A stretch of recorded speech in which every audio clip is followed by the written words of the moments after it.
he got the thing implanted in 2015. In 2017, he had to have it taken out. It was problematic. The doctor, they said that there was a large ball of rolled up mesh stuck in the tissues surrounding where it had been implanted. It was very hard to remove it, but they did get it removed during surgery. So it wasn't like one of these cases where you died or you had some, horrendous, sepsis, horrible infection, or you were permanently disabled. But they did find that there wasn't a warning about the dangers of the product, and they did find in favor of the plaintiff. Prioritizing profits. Dangerous drug and product cases. Welcome back. Another episode of Prioritizing Profits, Dangerous Drug and Product Cases. We are back. Another update, another week. I've had a little bit of a crazy week. How are you doing? How have you been? I've been good. You've been running your little butt off. I mean, Tucson, back to Phoenix, to New Mexico, back to Tucson. Wow. Everywhere. World traveler. Mostly Arizona, local and area. New Mexico. Yeah. No, it's been pretty crazy because last week we talked about it. I had just gotten back from Amsterdam from a week trip. I got back on a Sunday.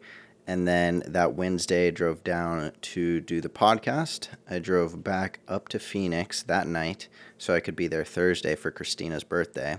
Had a fantastic night. Took her to Fogo de Chao. Yeah, the pictures were amazing. Yes. I had never been there before. Brazilian steakhouse for anyone that isn't aware. And they bring over the meat on like a big stick where they cook it, and then they just kind of chop it off at your table. All you can eat. It's fantastic. It was delicious.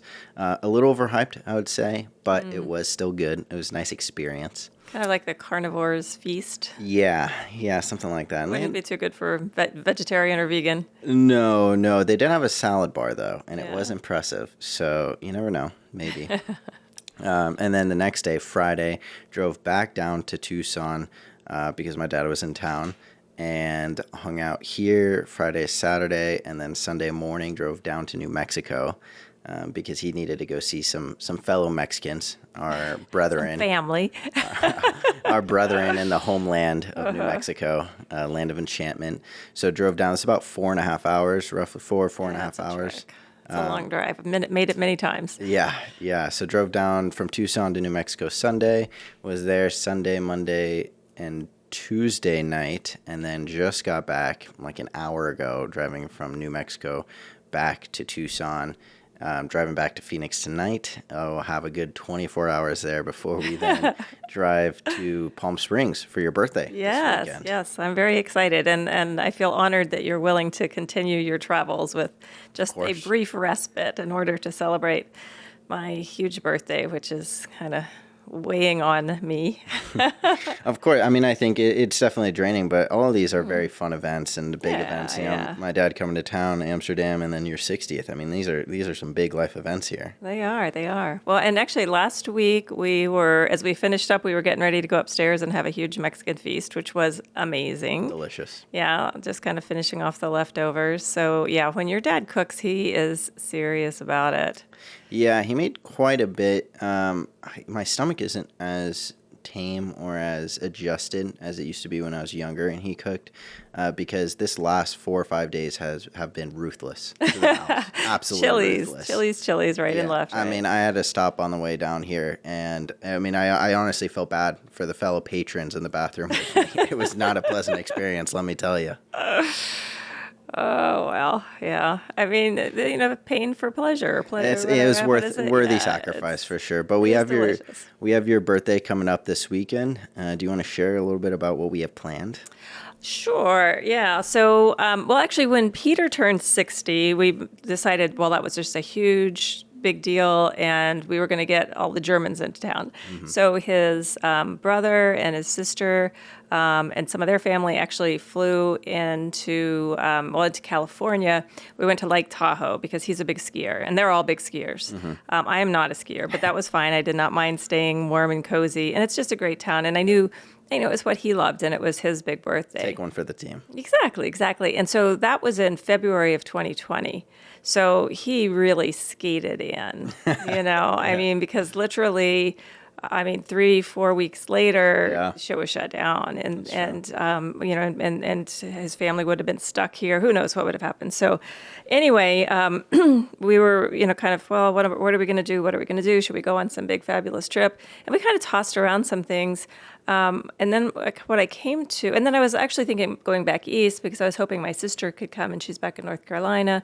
But the only places that were going to be decently warm were going to be a flight for her anyway. It wasn't going to be like she could hop in the car. Mm-hmm. So then we decided we'd stay close and drivable because, it seems like a shame to have my birthday and not be able to celebrate with my little furry children, the dogs. The canines, yep. The We canines. gotta have them around. I know. I mean, I'm ridiculously in love with these dogs, and I thought it would be, they just should be part of the celebration. So Palm Springs is nice because it's warm. It's a really cool town. I mean, you and Christina haven't been there yet, but I think you're going to like it a lot. We were actually there for my birthday last year. But, it's like a 6-hour drive for us, so it should be about 4 for you. Oh, okay. All right. Yeah. I thought it would be longer for me. No, and actually, because of the time change now, you're going to get there an hour earlier, so just kind of... An hour earlier. Well, it will be an hour earlier when you arrive. So we'll gain an hour going Yes, there. you will gain an Okay, hour. but it's still the same length still of the drive. same, You but kind of hyped me up there like I was not going to have to drive 4 hours. You're going to go through, no. yeah. Okay, all right, it makes sense. No, you're going to have to drive the full way. But you'll have an extra hour of life to live while you're there. I mean, you'll lose it on the way back. I don't know why people don't do that more often. Just kind of drive back and forth. You're on your last, dying breaths. You drive to California, boom, you got an extra hour. If you're given some death sentence and you have, X number of days, you just kind of stay on the keep traveling around the timeline, world. hopping back and forth. Exactly. Making the most of your time. Yeah. So anyway, I'm pretty excited about that. The weather looks like it's going to be good. Actually, we thought it was going to be raining on Friday, but it's not. So it should be pretty sunny and warm. And I don't know when I'm ever going to get my fall clothes out. Although evenings will be chilly. Yeah. So unfortunately, some of the things we wanted to do are like totally booked up reservations. I'm kind of surprised maybe because it's so close to Thanksgiving, but Makes there's sense. some of the tours we're not going to be able to take, but we're going to walk around the downtown, and then there's like a really fancy shopping area. I forget what it's called, Palm Desert.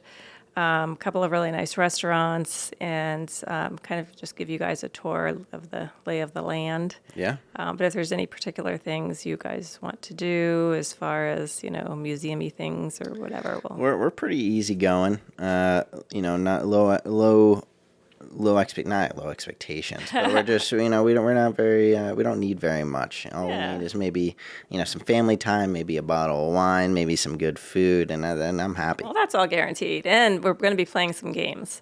Nice. So, yeah, we're going to be doing some charades, some Pictionary type of games. It could get pretty competitive. I know. I was gonna say, I feel like your birthday is not the best day to do it because everyone should be nice to you and you should be Well, they happy. should let you win. But that's just not the case. We can't let you win. You're gonna get frustrated that I'm so incredible at. Well, I'll just make sure you're on my team. Fair. The Showards. I know how to plan this. Yeah.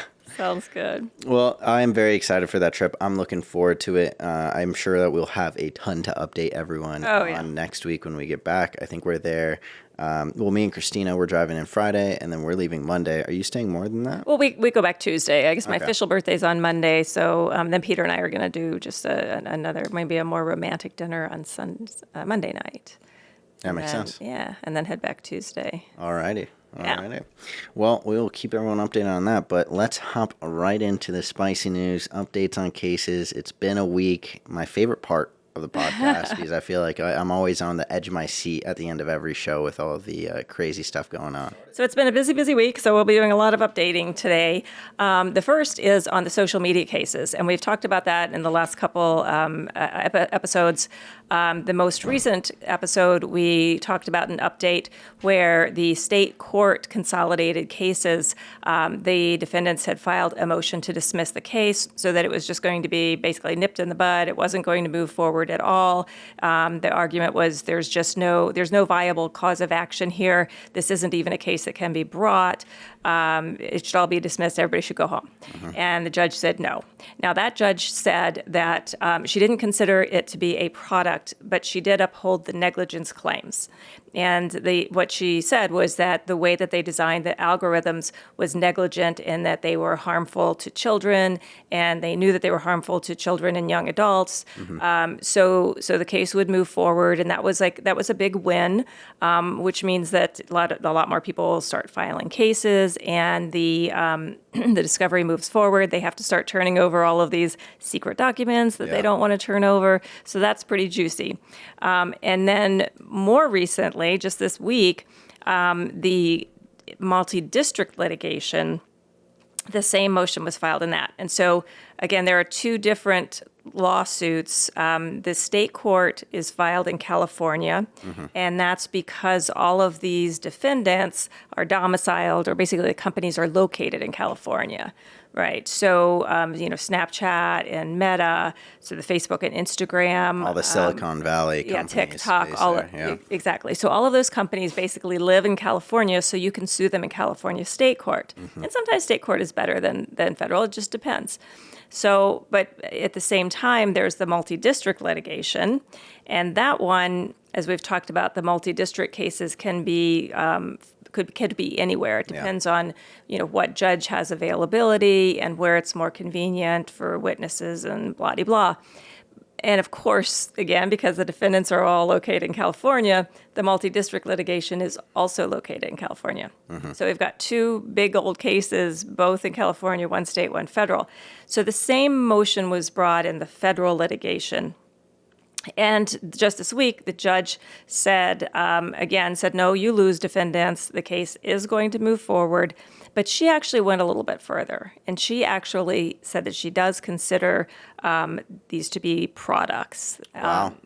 So that's a big win. Yeah. And she had kind of said along the way, her decision might not be exactly in line with the state court judges. So, it's a positive on both fronts because the litigation, is going to move forward. The other positive there is that she indicated that she wants this to move quickly. Good. Yeah, she wants this to move quickly. And on a call I was on the other day, they were actually saying that it's possible we could see some lawsuits as soon as close to the end of next year. Which that's really fast. That's really fast. For this kind of case, that's really pretty quick. And of course, when you start seeing the lawsuits start, the bellwether trials, there's always the potential for resolution or for settlement, and of course that's what everybody's hoping for.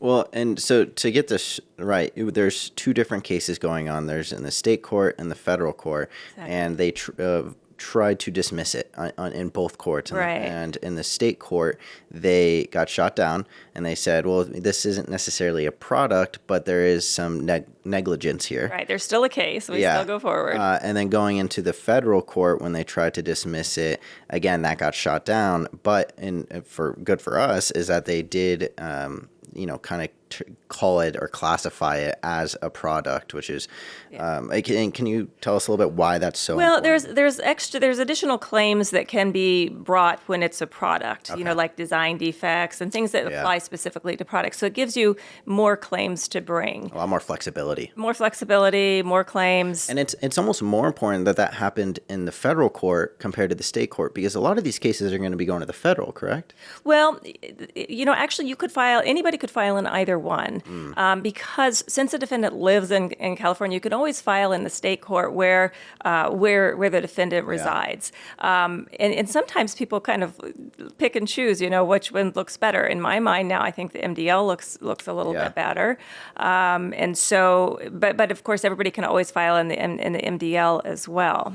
So can you explain a little bit how that works, how there's two different cases going on? I'm getting a little lost here with the state case, the federal case, and you can file with one case, if I've been damaged by social media, I'm addicted, I'm having whatever problems are associated with that.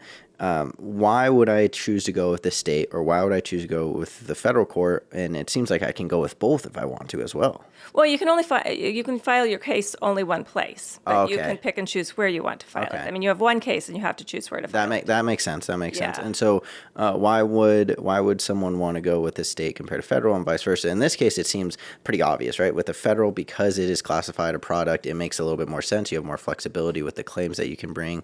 But in general, I I guess. Why, what's the big difference there? Well, so the other thing would have to do with choice of law, and I don't want to get too law schooly here, but in a state court, you're going to be applying California state law. In the multi-district litigation, basically the cases would be filed in the state where the person resided, and you would be using that state's law ultimately. And so the states vary a lot. I mean, anything from statute of limitations to certain types of claims. So you would want to, if you're in a state that has like crappy law, you're gonna want to be in the state court, where you can use the California state law. So that's a possibility. And then it depends, a lot on the judge. And judges, federal judges are appointed. Well, most judges are appointed. Some states they are elected, but the federal court, all of those judges are appointed, and they're appointed by the president. So it depends on which party is running the country at the time as to whether they're more Democrat or more Republican. And then, again, they shouldn't have biases, but everybody does have some biases. Of course, yeah. And if you're very pro-business, that's going to be better for these big companies. If you're more pro-little guy. Which is interesting. I mean, I would imagine these type of biases and opinions really should have no place in the court and in these cases. But I mean, as you said, everyone has their biases, and whether knowingly or unknowingly. But I think that makes sense. And it seems almost more on kind of the lawyer's call and what they think is best. Obviously, the client always has an opinion and has a role in the case. But when it comes specifically to if your state laws are gonna be more favorable for your case, or the federal laws or whatever that case might be, that might decide where you actually file your claim. Yeah, I mean, so like substantive decisions are always up to the client, but procedural ones are generally those are more the things that the attorneys. Okay. I mean, because most people wouldn't even understand that, and those are the kind of things that are within our purview. I mean, it might be a situation where you would actually discuss with the client if it was a close call whether you should do this or do that. But generally speaking, the attorneys are going to know where's the best place to. That makes sense. And you mentioned the judge of this case wanted to push it forward fast. And I mean, I would imagine there's no case that judges are like, I don't really want to deal with this right now. We'll push this off for a few years. There might be. So is there specific characteristics for, cases in general, or this one specifically, that would incentivize or, give reason to the judge to want to push this one and prioritize it? Yeah, this one in particular. And this one's very different from, your average case where maybe a lot of people are harmed, but there are individual people that have suffered harm and need to be compensated, and maybe a drug is now off the market, or, there's now warnings are out. This is something that really is like a public health crisis. I mean, this is ongoing problem. Kids and young adults are suffering on a daily basis. These algorithms are not being changed. And so it's really a crisis. And not only in this case, not only are the claims for actual compensation for these individual victims who have suffered damage, but there's also claims that their policies need to be changed.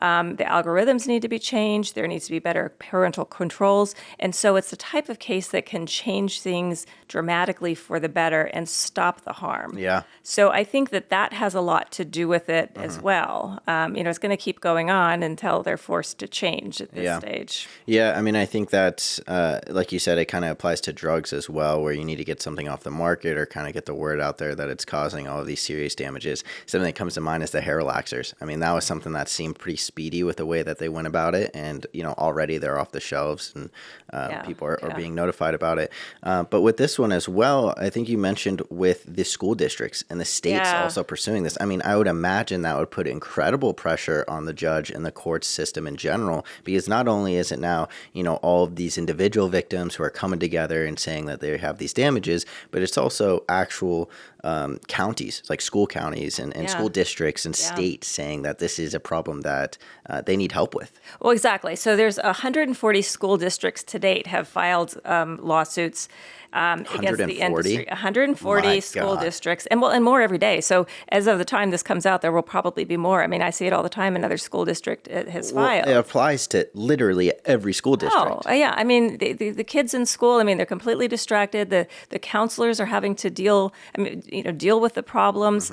They need additional resources. But so 140 school districts and counting, of course, and then 42 states and the District of Columbia, because again, they're also providing, mental health services, actual physical health services. The kids need help, and it's a big burden. It's a huge burden on the schools and on the states, and it's being caused by these companies that have billions of dollars, and they're stepping up and saying, these entities are stepping up and saying, hey, we can't take care of these kids that you're hurting. You need to pitch in and help us help deal with what you've caused here. So Well, it makes sense. I mean, like you said, multi-billion-dollar companies, and already, I remember the whole Red for Ed, I think, where it was about school districts needing more funding. I think that was primarily in Arizona. That was here, because I think we're like at bottom of the barrel when it comes pretty bad, to state education. But already, it's a topic of conversation for teacher pay and kind of funding it overall for public school and school districts, and then to add this extra burden on top of it that is directly being caused by these multi-billion-dollar companies.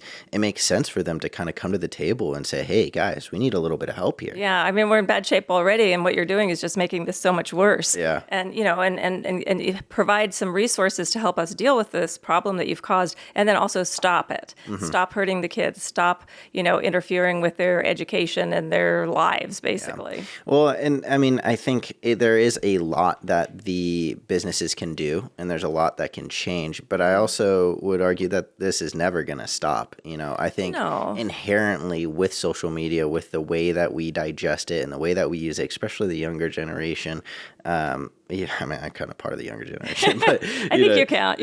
Still, kids in high school and college now, the way that they use it and how much they use it, that is always going to be a problem, but it is something that can be helped. Well, yeah, and I think, there is a lot of good. I don't want to say that it's all bad. I mean, there are a lot of really great things about it, and it can provide, connection and support and all of that. But certain algorithms and where they're being fed, this very harmful information about, how to get super skinny and have these eating disorders and how to commit suicide and just these horrible things. And also the age issue. I mean, there needs to be parental controls enforced. And, again, once you're over a certain age and your brain is fully developed, you're going to make your own decisions, and you can use it for good or for evil, I guess.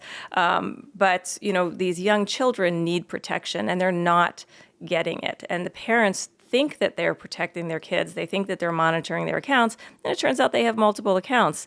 And, all of the bad stuff are on the ones that the parents don't know about. And it kind of reminds me, too, of the Amazon case that we talked about a while ago, where, they're being recommended everything, and then some people that are looking up for, ways to kill themselves and on these forums and whatnot, and they're finding, the easiest, painless ways to die. And then they go on Amazon looking up for these products, and then they're getting recommended, stuff that is going towards killing themselves. Yeah. Well, you showed an interest in, Yeah. So it's these algorithms that, even no real second thought behind them. It's just kind of going out there to just sell the product at whatever cost. Well, or no protections. Yeah. But this one's a little worse, even because there is forethought before there and continuing. True. It's very intentional. Yeah, it's very intentional, and to keep them engaged and keep them on longer, and basically consuming more, seeing more ads and consuming more. Basically, they want you to be addicted. And one thing that I wanted to mention, because this is something that I didn't realize was a problem or was going to be an issue that we face, and I'm sure a lot of other people haven't thought about this either, is that the companies that we're pursuing, that we're suing in this case, Facebook, Meta, Instagram, Snapchat, TikTok, all these places, these are also the same places that a lot of firms like our own and others do a lot of their marketing. It's how they get their word out about cases and, let people know that they have a case that they can pursue. And we aren't actually able to market this case on a lot of those platforms, if any of them. Google is a little bit more lax about it, but even then, they can still be a little sus about it. And so it's something where this is such a massive problem. So many teens, if not a majority of teens, are probably facing this problem.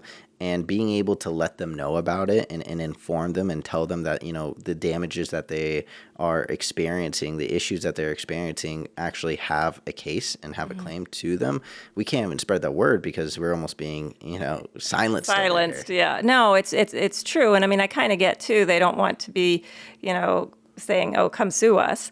But at the same time, I mean, most people, as you said, this is where they get their information. Yeah. This is where they find out their news. I mean, to be fair, the news stations have covered this story, and I think that they will continue to because, as more and more cases are getting filed, some of these updates that we're talking about, as well as the states and the school districts. I mean, it is a crisis. But that's not, like you said, I mean, kids don't come home from school and watch the news. I mean, it might be able to inform a few parents that, get home and instantly throw on Channel 4 while they're making dinner. But, most kids aren't watching the news station. And even people my age who, I would have a claim to this possibly if I did, have any of these damages. I'm not watching the news. And if I'm not seeing something on Twitter, on Facebook, on TikTok and any of that, then I'm probably not going to find out about it. Yeah. Well, and it's frustrating too because, we're still going through this situation with the 3M earplugs where we're still, I was in the office today and literally while I was sitting there, 2 more calls came in that Danny took that were people saying, hey, I want to file a claim. And we're telling them, well, we can't help you. And they're, well, I never heard about it. I didn't hear about it. And I mean, that was really, that was everywhere on all kind of social media and the news and just really everywhere. But with this, it's going to be very limited as to who can hear about it. There's going to be some word of mouth, TV, again, people do or don't listen to it. It's going to be more of the billboards and the buses. And I know, people hate attorney advertising, but there are certain types of cases where you absolutely don't know that you have a case unless you see I would an argue ad. most cases people don't know about, or a lot of the time they're experiencing problems from a product or medication, and they know they have the problem, but they have no idea that it's linked to exactly. And even the doctors don't know. Well, exactly. But things like, say, a car accident. If somebody's in a car accident, they pretty much know at this point, but still.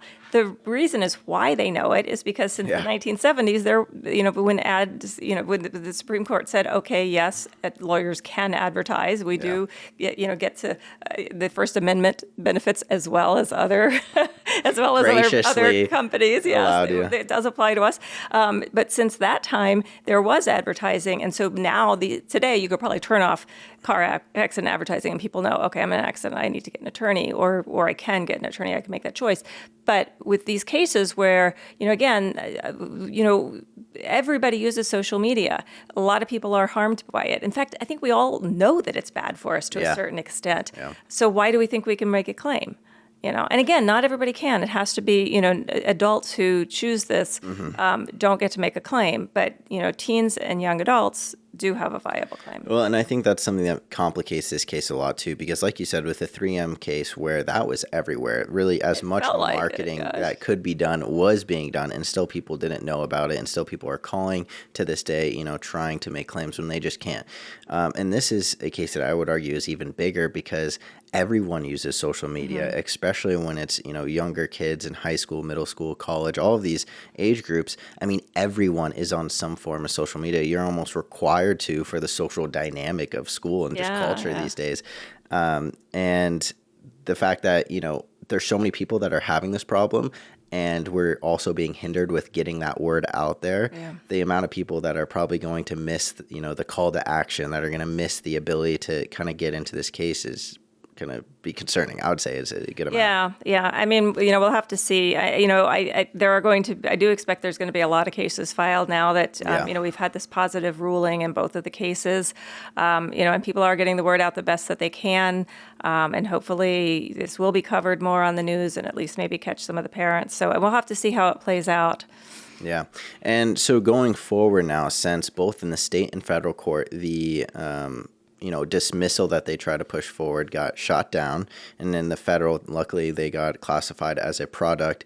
What are we looking at now? Are we just going into this discovery phase where we're going to start learning all of the dirty backdoor dealings that they've been doing? Exactly, all of the hot docs, the smoking gun documents, all of that sort of stuff. Absolutely, because of course they didn't have to turn anything over if they just say, hey, this is a crap case.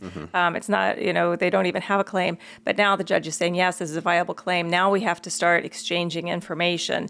And that's where I think we're going to see some really interesting things, some really juicy information and what's really been going on behind closed doors. And I think that perhaps as this discovery goes through, that will hit the news too. Yeah. And that also, again, will maybe get some more word out.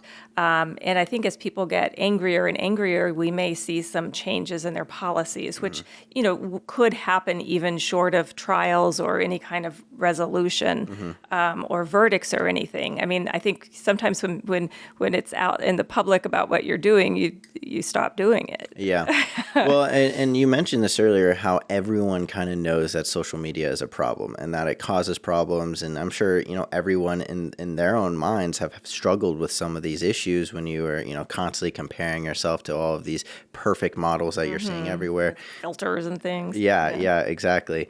So what is this discovery phase, I guess, for an everyday citizen, for someone that is interested in it, because everyone knows this is a problem. If you're interested in finding out, all of this dirty stuff coming out in discovery phase, do you have to be an attorney to be hearing about this? Do you have to just wait for it to hit the news? Or is there actually resources where you can, read through some of these documents yourself? Well, certain documents are going to be public documents, but most documents turned over are going to be subject to a protective order in all likelihood. Because what happens is the defendants say, these are trade secrets and these are, the way that we do it's a competitive disadvantage. I mean, it kind of makes sense, to be fair.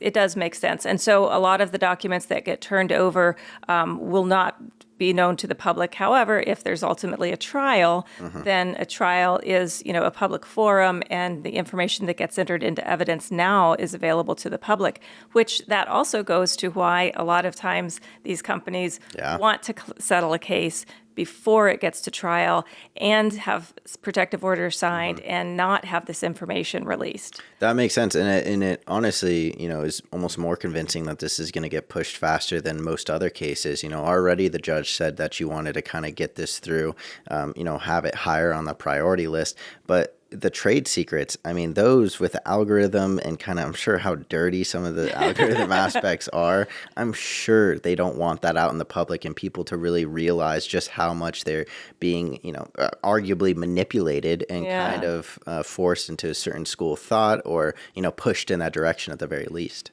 So what's going to happen is we're going to be asking for certain documents, and then there's going to be motions filed, and they're going to want to say, we don't have to give this information because of this reason or that reason. And what the judge decides when the judge makes rulings on whether or not certain documents have to be turned over or whether certain documents are going to be admissible at trial, that's huge turning points in these cases. Wow. Because, if certain information is going to get in, now that's going to piss off a jury. There we got some potential for punitive damages there and some serious verdicts. So, as this process goes on where we're asking for certain documents, they're fighting about whether or not we get them, the judge is making rulings, that really strengthens or weakens a case. And so the good news is that this judge, I wouldn't say is on our side, but seems to be very receptive to this case and concerned and potentially going to do the right things here. So it's pretty exciting. I mean, I think these cases are really going to take off. It's good. I think that she understands the magnitude of this case, and I'm sure there's going to be a lot of documents that the defense don't want out there and that they're going to be arguing for, and hopefully this judge is on our side with some of them and put them out to the public, or at least make it so he can reach it to trial if it gets to that, because some of these documents, if they know it's making it to trial, they might just try to settle. Right. And they may be pressured to make these changes even short of trial to, some stronger parental controls, modifying the algorithms as they pertain to young people and certain searches. So. Well, that will be something to keep an eye on as this discovery goes on, because I think this is a massive case that affects I would argue everyone. Everybody does. Everyone in one way or the other, yeah. even if you aren't experiencing some of these damages, the algorithms that they're using on you is still manipulating. Playing you like a puppet. I do want to make sure that we get to the rest of the updates. I know you mentioned we have quite a few of them. Yeah. So we have an update on Ozempic, and that's always a hot topic, of course. And this involves a case, a woman who died recently, and actually this was in Australia. And I know we do have fans in Australia. Biggest fans. We love it. Our big fans down under. So hi, Rachel and Linda. Anyway, this is a sad case. It was a mom who died using Ozempic, and she was trying to slim down for her daughter's wedding. And so she had been taking the Ozempic injections for several months. She was only 56 years old, and apparently she had lost about 35 pounds. Oh my God. Yeah. And how many months does it say? I think it said 4 to 5 months. Wow. So she's close to, almost 10 pounds a month. Well, it's fast. I mean, it's really fast because basically you're not eating. I mean, so you're starving yourself. the food isn't moving through your body, right? And so you're not able to eat. She had been having problems with vomiting, diarrhea, nausea, all of the things that they actually do warn that you're going to have. And it's not clear exactly what happened. What the cause of death was acute gastrointestinal illness. So that was on her death certificate. They didn't go into the specifics if it was this ileus, which is the bowel obstruction, or the gastroparesis, which is the paralysis of the stomach. But we know that these things happen and that these things were not adequately warned about. They're just now coming up. But I mean, it's just a very, very sad story. And I don't think that this is the end of these stories. People, even knowing it's getting out in the news now that that these are pretty scary risks. Yeah. But people are just so desperate. I mean, they're desperate to lose weight, and it's being touted as this miracle drug. And does it mention if she was? I mean, it seems like she was using it purely for the weight loss effect to get ready for her daughter's wedding. Yeah, she was not diabetic. She was not diabetic, No. and was she prescribed it or? Yeah, so she was prescribed it, which is considered off-label. And in Australia, you can do that. The government doesn't regulate that. The doctors are allowed to make a medical decision and say, okay, I'm going to prescribe this medication for an off-label use.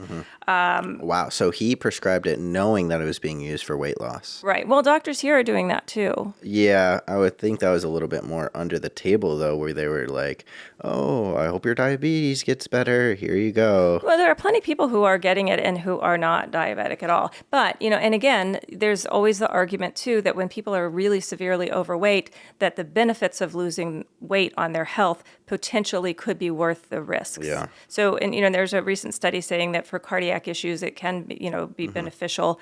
And again, I mean, it's the doctor's call, and they may or may not be on the hook for it. But from what I read, and I'm not real up on Australian law, obviously, but just from the article that I read, it said that that is something that the government doesn't get involved in. That the doctors can choose to do that.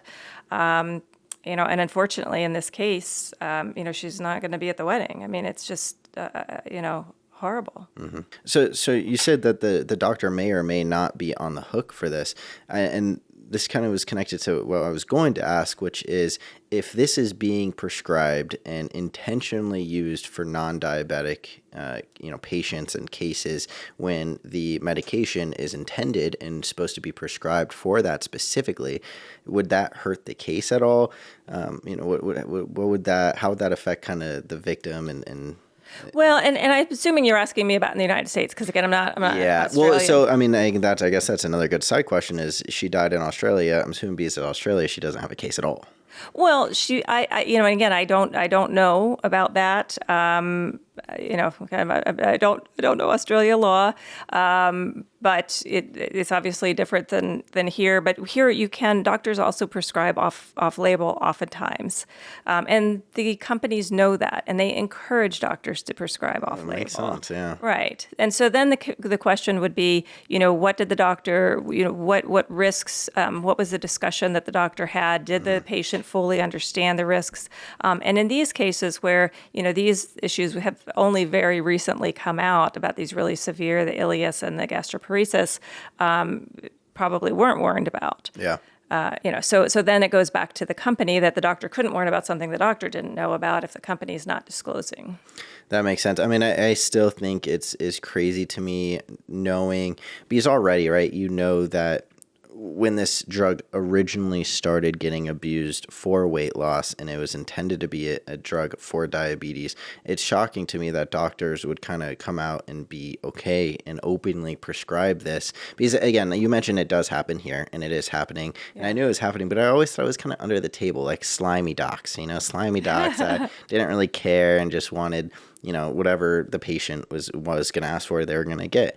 But it seems like it's people coming to doctors saying, I want to lose weight, and almost the doctor being like, oh, well, I heard this is pretty good, and then giving it off. Yeah. Well, and again, I mean, there are some benefits. There are some people who have so much weight that they potentially could lose that it is affecting their health. But I mean, trying to fit into a dress, that's a little bit different. And I don't know what her weight was to start with, but it doesn't sound like it was a real health crisis. Yeah. It sounds like it was more of a cosmetic situation. Which wouldn't be something a doctor, I would think, would. Well, you would hope that. But the other thing I think that happens too, and I've seen this come up in a lot of these types of cases where, even when I'm talking to Peter, I'm like, oh, well, look, this drug is causing this problem. Oh, well, every drug causes for a teeny tiny number of people, but it's not that much. No. Okay. And I mean, and everything does come with a risk.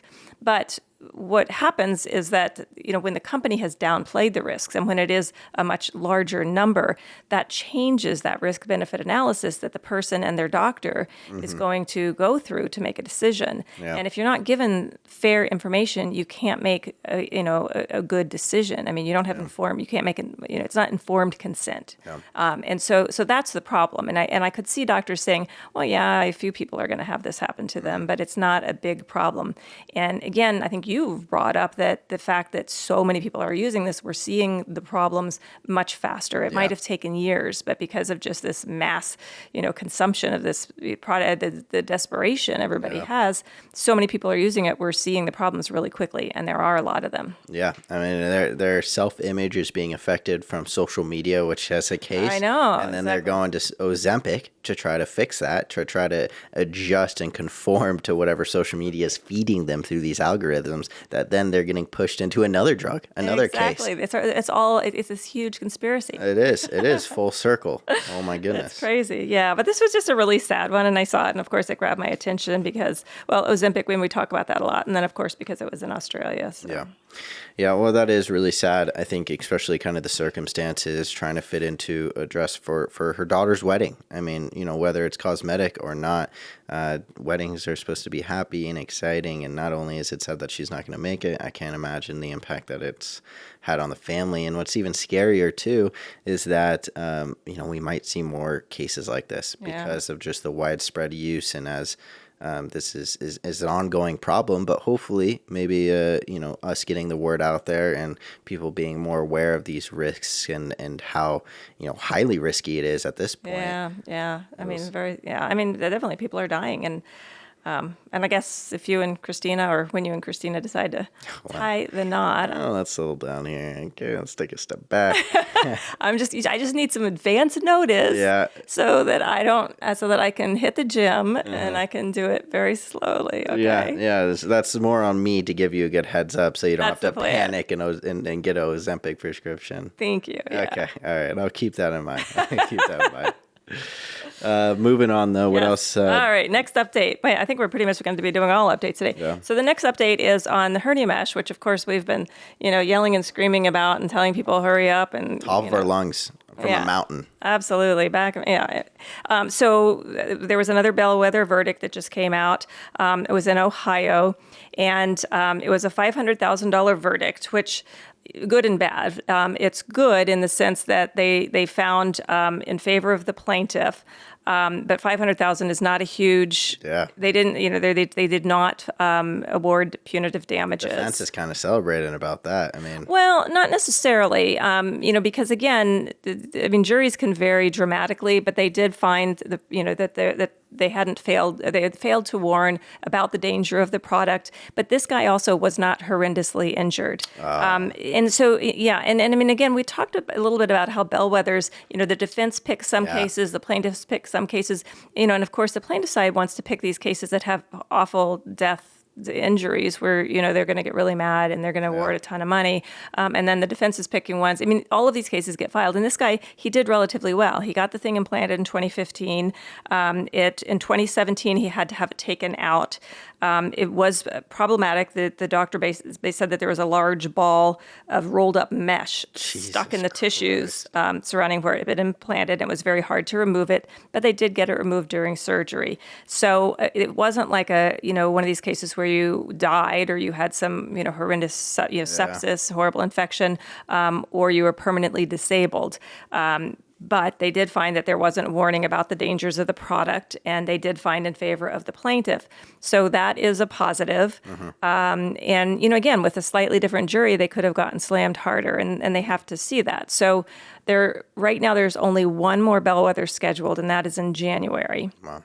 And after that, the judges talked about sending the cases back, remanding them to the state courts if we can't get a settlement, because, this has been going on forever. Well, and maybe not forever, but I mean, it's been a long time. Yeah, even for these type of cases. I mean, it's been a good minute. A long time. And yes, everything got dragged out and delayed by COVID, but there were some settlements in these cases, not in the MDL.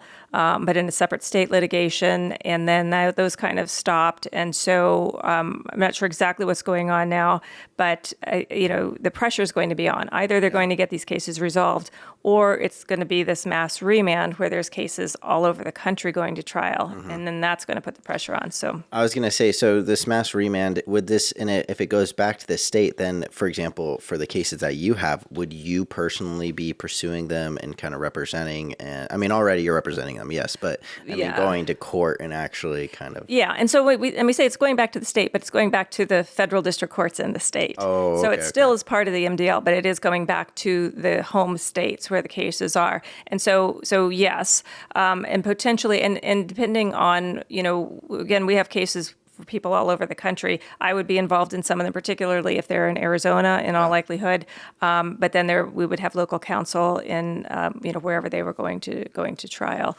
And what does the plaintiff think about that? I mean, is that something that we're okay with? I mean, obviously we would prefer January is very soon, by the way. I mean, that's coming up fast. Well, that's the last bellwether. And that's going to be the last bellwether, and then hopefully it comes to a settlement after that, which would be best case.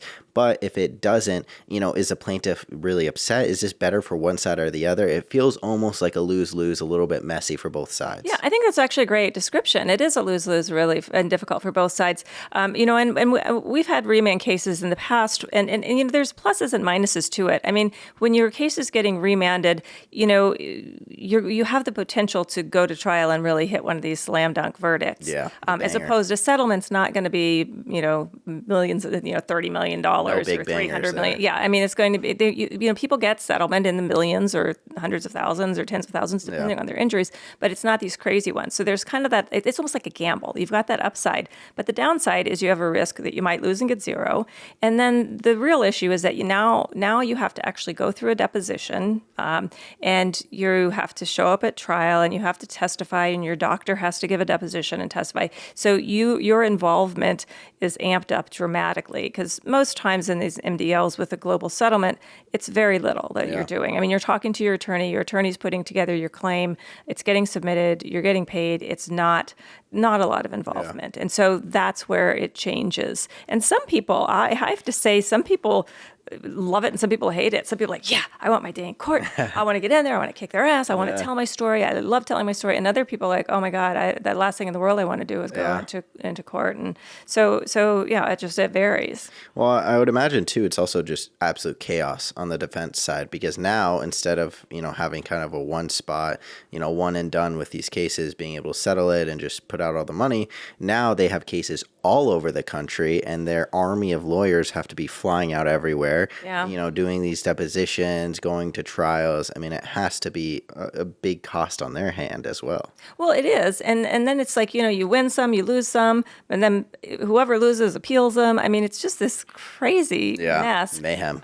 Pretty much mayhem. So it's seeming like it's more likely than not that it's going to come to a settlement after this final bellwether in January. January. Whether or not it's a settlement that we're happy with after this long amount of time is still in the air. But well, and so the other thing you said was that it would get settled, and it may or may not be. It may be a settlement we're not happy with. But if it's not a settlement that we're happy with, then it wouldn't be accepted. So the whole negotiation, we have the two sides have to come up with a settlement that both can live with. Yeah. And they say that a good settlement makes neither side happy, right? Yeah. But it's something that both sides can live with.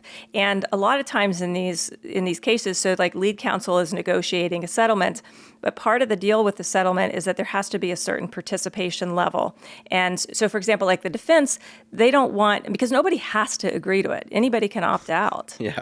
Yeah. And so, they don't want like 50% of the people opting out because, well, shit, now they've still got the same mayhem on their hands. So a lot of times they'll say, unless there's like 97% participation. Is it usually that high? It's really high. It's really high. They want most of the cases to be done so that they can be done with it.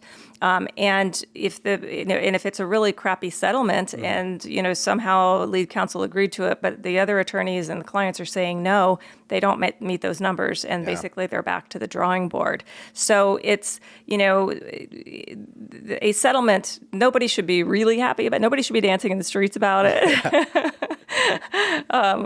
Or the other side wouldn't do it. But again, we do expect that this thing is going to get resolved. BARD has like 65% of market share, and these cases are just going to keep coming. And so it seems it would be much better for them to cut this off sooner rather than later. There've been a couple of times where we thought it was almost on the verge of settlement, and then it didn't happen. But something's going to happen. Yeah. And I think it's going to be soon, potentially the end of the year, early next year. And so this is one of these cases. People can't wait. Yeah. If they have a case, don't call me in a year and say I didn't know. This has been going on for a good minute. Forever. Plenty of time. So, but yeah, I mean, this is a positive. Again, it's not like one of those slap them in the face verdicts. But it is a positive in the sense that, yes, they were found liable. Luckily, the guy didn't have horrendous damages, so they awarded him $500,000. I mean, those are the kind of numbers that you should see more in a settlement, that sort of thing, if it's not punitive. Yeah, and I do want to make sure we have enough time for the rest of the updates, but I do want to comment real quick is that, first of all, I would love to be in the room and hear some of this, settlement discussion and debate, because, I mean, you're arguing for millions, if not, billions of dollars in some cases.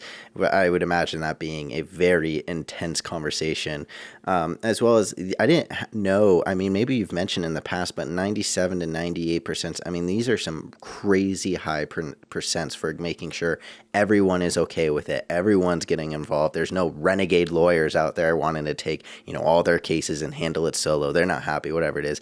I mean, has that happened in the past where you come to a settlement, the leading counsel's happy with it? They're like, okay, let's get 98, 97% of all of the plaintiffs together, and then they're just not able to kind of get that unison decision together? Yeah, I mean, there have been some where maybe it's been close, but it's not been quite the right numbers. And in those cases, I mean, the defendant doesn't have to enact. It's basically their escape clause. Yeah. But sometimes if it's close enough, they're just going to go forward with it. Fair. But, the case that it came up with that really kind of that situation kind of came up with was and this is a little bit different because it's the Boy Scout bankruptcy, but the plan had to be confirmed. So the settlement plan, and and everybody voted on it, and it got voted down, and it took a really long time because it wasn't okay, and they kept going back to the drawing board and coming up with a new plan that finally did get confirmed. So yes, if it's really just not a viable settlement, it can fall apart, and then they have to go back and and make it work. I'd imagine that just being absolute chaos as well. I mean, just having to coordinate that with the thousands of victims all across the country and all of their attorneys, and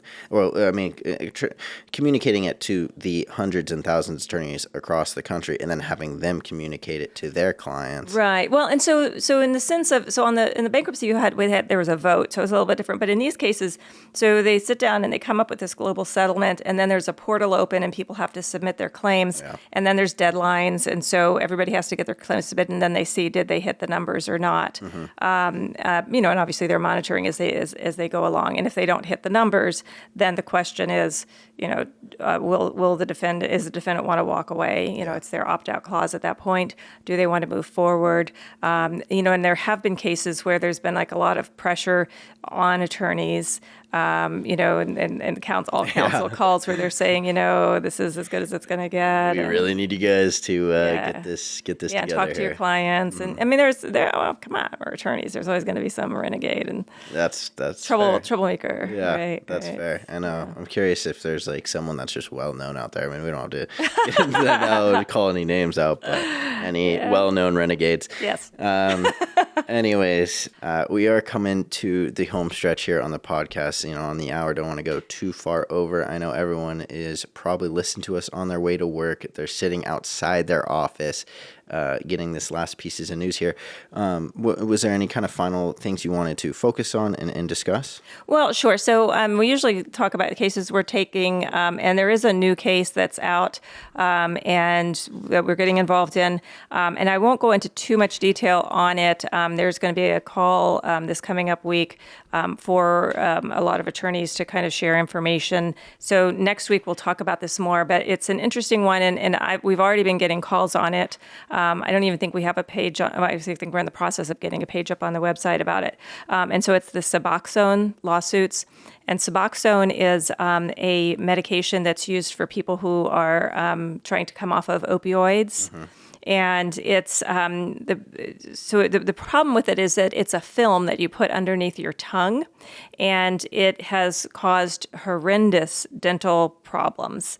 And it was absolutely not warned about. People did not know about this, but people are having tooth loss, tooth fractures, decay, tongue injuries, gum injuries, just everything. Yeah, horrendous. And so how is it helping with getting off opiates? Like, what does it actually do? Well, so it's a medication but it gets absorbed when you put it in under your tongue. So it's rather than swallowing a pill. Yeah.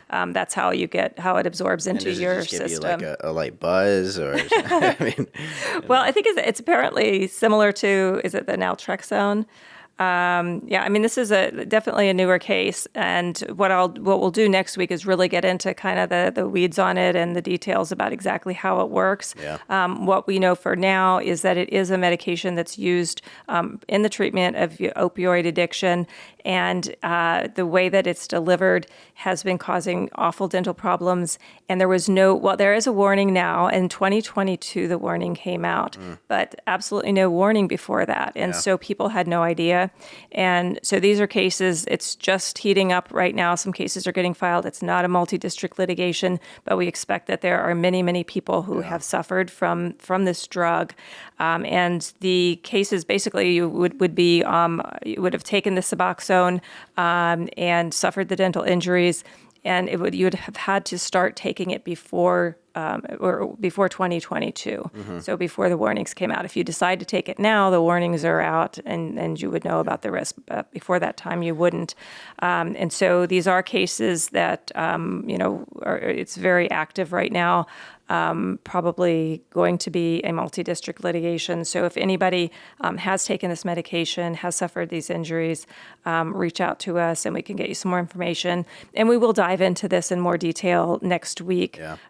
But as you said, we're running out of time anyway. I just kind of wanted to toss that out there because it's something there's must be some advertising going on out there, because we're getting calls and people asking about it. Yeah, I mean, that sounds like a really strong case. A medication that dissolves under your tongue, you put it in your mouth, you leave it in there for a bit, and it doesn't warn for any of the serious dental, tongue, gum problems. I mean, that's something that,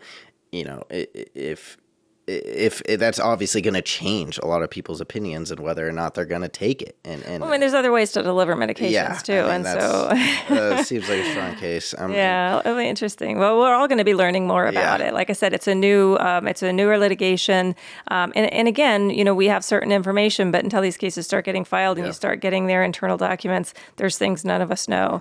So anyway, so that's kind of like the hot new case that everybody's talking about. Just wanted to mention that briefly on cases that we're taking, and we'll get into that in a lot more detail next week. Yeah, I'm looking forward to it, and it left us on the edge of our seat again.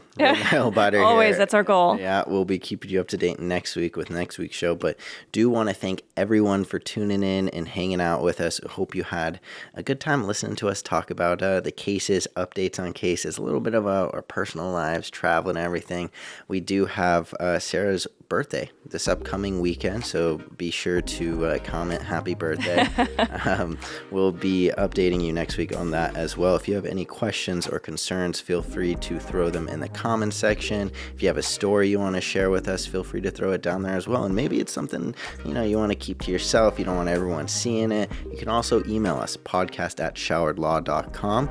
If anything you send there, we'll keep private. And if it's something that you just want to share or want us to talk about on here and keep it anonymous, we're more than happy to do that. I always love talking about my personal stories. I know my mom's talked about some of her stories, and so if anyone would love to share, we're always here to talk about it. But with that being said, we'll see you next week, and hope you have a fantastic week.